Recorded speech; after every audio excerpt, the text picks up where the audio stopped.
তোমাদের সাথে September মান্থসের product MT share করি। প্রথমেই আছে লরিয়াল প্যারিসের 7-in-1 এই অর্ডিনারি রিপেয়ার অয়েল সিরামটা, প্রচণ্ড ভালো, রিপারচেস করব। নেক্সট আছে খাদি ন্যাচারালসের এই রোজ ওয়াটারটা, এটাও খুব ভালো, রিপারচেস অলরেডি করেছি।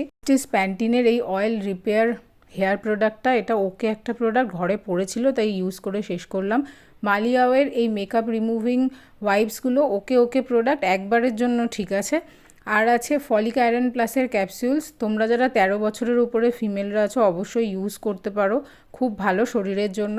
এছাড়া স্কিন ফর্মুলা 9-এর এই ভিটামিন সি সেরামটা, যেটা আমার OG, repurchase already done. Next কাপশন ল্যাশেসের থেকে এই যে কম্প্যাক্ট পাউডারটা নিউট্রাল শেডে, এটা আমি পুরো ফিনিশ করে ফেলেছি।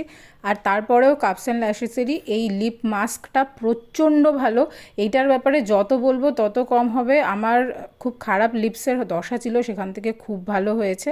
তারপরে আছে রেনে ডার্ক ডিজায়ার এই স্যাম্পল পারফিউমটা, এটাও খুবই ভালো, লং লাস্টিং একটা পারফিউম। Last but not the least নাইকার লাভস্ট্র্যাক এডিশনের স্কিপ আ বিট এই ভেরিয়েন্টের পারফিউমটা, যেটার স্মেলটা তো প্রচণ্ড ভালো, আমার খুব ভালো লেগেছে, কিন্তু এটা লংজিভিটি মাত্র 2 আওয়ার্সের, তাই এটা আমি কাউকে রেকমেন্ড করছি না।